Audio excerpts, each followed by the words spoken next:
I've been holding off on sharing this story since I'm still kind of shaken up from it. I'm an 18-year-old male now, but this story takes place when I was 16 years old. I was visiting my friends in Southern California that I haven't seen in a long time. When we were younger, we used to go camping in the woods all the time together, so we thought the best way to have a reunion together was to go camping. As usual, we took no phones, only radio, flares, and an old map of the trails in the forest. However, this time, we wanted to make it a bit more interesting. We were feeling adventurous, so we decided that this night, we would go off-trail and deep into the unknown forest. My friend Michael just got his driving license, so we took his parents' car. We took off around 1 p.m. Michael driving, I was riding shotgun, my two other friends Jack and Joe in the back of the car. Our bottles of beer clanked as we drove up towards the forest. We parked the car in a car park right on the outskirts before the tree lines. We got our backpacks of gear, Jack grabbed his guitar, and we set off onto the trails. The nature was beautiful. The birds were singing, the tall, powerful trees were humming. We followed the trail signs and map for a couple of hours until we decided we were ready to head off trail. As we ventured through the woods, we reminisced of old times and caught up on each other's lives. Another hour passes of us hiking. The sun is starting to set and we're getting pretty tired at this point and ready to set up camp. We find a nice clearing in the thick of the forest at the bottom of a steep hill where there's a nice grass patch with trees surrounding, but enough space for a fire in our two pop-up tents. Michael and I start getting the fire started as Jack and Joe set up the tents. Once everything was set up, we started opening up the beers and played some music and started having a good time. We were being pretty loud though, and had a pretty big fire going, so every once in a while one of us would run up the steep hill behind us to take a look around us for any bears and make sure the fire wasn't getting too big. As time flew, at some point I walked off to take a piss, and on the way back I decided to do a quick run up the hill to make sure everything was all good. I take a quick scan around and I see something moving in the distance. At the top of this hill there are tall trees all around, but around 100 meters away there's another hill that goes up and has a clearing on the top of it. From the top of our hill, we can see everything in that clearing. The night was very dark with the thick canopy of the trees covering the moonlight. However, in this clearing, 100 meters away, the moonlight shined through. The bright blue highlighted the entire section. In that area of light, I could see a shadowy figure moving. I backed up immediately and moved down the hill a bit, so only my head was peeking over. I try and signal down to the guys, but no one was paying attention to me. When I look back, my eyes adjust more and my heart drops. I see what looks like a silhouette of a man, not walking back and forth, but walking on all fours. In a circle, a tight circle.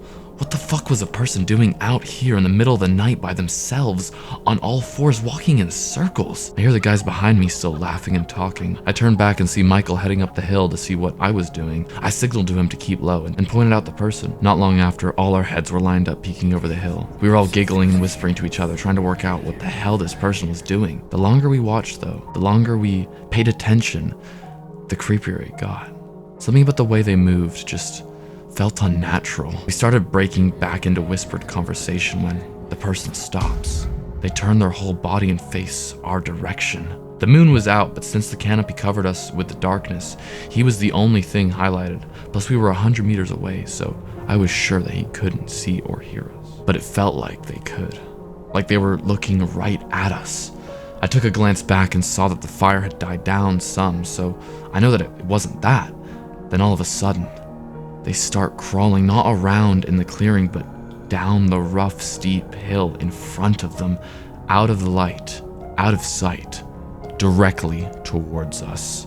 We all flipped out and went flailing down the hill. We got to the bottom and started frantically grabbing our tents and bags. We kicked out of the fire and didn't have much time to think, and we just ran and ran deeper and deeper into the forest. Adrenaline was pumping through us all as we pushed through the branches and raced across the thick forest floor. After what felt like forever, we all took a moment to catch our breath. Us panting like dogs, I was trying to still process what just happened when Michael asked the group, "Who's got the bag full of our radios?" I thought Joe got it. Jack says after a big exhale. "I thought you had it, Mike," says Joe in a scared tone. We all look at each other and realize in the frantic run we managed to leave our radio bag and flares.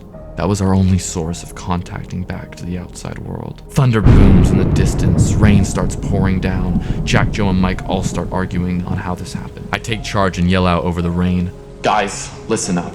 Doesn't matter whose fault's what, we're in this situation, and we need to be strong together. No matter if we like it or not, we have to stay the night in these woods for this storm to blow over. This shifts us all into our survival mode, and we start patting down the floor to make a good place to put our tents. The crawling man still in the back of my mind, giving me goosebumps just the thought of him being in this forest. But the survival of the group was higher priority. The winds were picking up and thunder was getting louder. Strikes of lightning lit up our new makeshift campsite. In the scorching rain, we finally get set up and crash into our tents. We change into our PJs and get into our sleeping bags. Jack started playing his guitar and singing to try to lighten the mood. Michael in the tent with me still can't believe he brought that over grabbing the radio and flares. I agreed, but was still happy there was some sort of distraction from the cold and dark night. We all started to try to get some sleep. It was hard. I held my knife close to me. The wind was howling. The constant sound of rain hitting our tent echoed through my ears. And just the thought of that thing looking at us brought chills down my spine. I finally fell asleep, but woke not too long after to footsteps outside our tent. At first I thought it was one of my friends going for a piss, but something was off about these footsteps. There were too many to just be 2 feet. Suddenly, lightning struck and my blood ran cold. A silhouette of a figure on all fours beamed through my tent. I froze. I never felt more vulnerable. The sound of his steps, of his feet and hands rang hard as he circled around our tent. I squeezed my knife so hard that my knuckles turned white. He started to sniff around our tents. At this point, Michael next to me was wide-eyed and awake, pointed to the tent window. In our little pop-up tent, there was a window that you could unclip and see through a net mesh to the outside. I hesitated, but the sight of Michael, scared shitless, snapped me out of my trance. I slowly unclipped the flap covering the window and peered through the net mesh. The rain poured into our tent. It was pitch black outside. The sound of the steps had stopped, and I saw nothing. As I was about to look away, a strike of lightning lit up the forest around us, and I saw him, a thin, lanky man with snow-pale white skin and mud all over his bare hands and feet. He was wearing what looked like an old, torn-up suit, but what I'll never forget was his face. His eyes were open wide and wild, head tilted back slightly, looking off at the sky. His mouth was formed in a painfully wide cartoon of a smile. I screamed louder than I ever thought was possible for myself. I closed the window and yelled out, We are armed! Get back! Nothing. No response. Just the sound of the storm around us.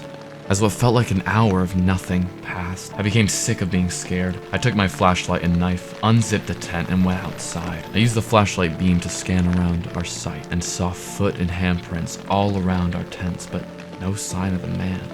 I checked on Joe and Jack in the other tent. They were both hiding in their sleeping bags, praying for this all to be over. After looking around one more time, I went back into my own tent and didn't sleep a second. I just lay there, listening to the storm, to the sounds of nature, waiting just in case I heard his stupid crawl. Morning came and the storm was finally over. We quickly got all our stuff together and started running. We didn't know exactly where to go. We just knew we needed to head north till we hit the river. Then we could follow the river back towards the car park. This time, we never stopped to catch our breath. We just kept persisting and pushing. After what felt like an eternity, we got back to the car. I'd never felt more at home and safe once we got in. We were all silent the entire journey back, collectively scarred. We got home and told our parents everything. We decided to report it to the police. Nothing came of it. After that, we usually don't ever bring it up. I've not gone or wanted to go camping ever since. There was something about his face that always haunted me. He didn't look drunk. He didn't look high. He looked completely and utterly insane. And that's a very, very scary thing to see.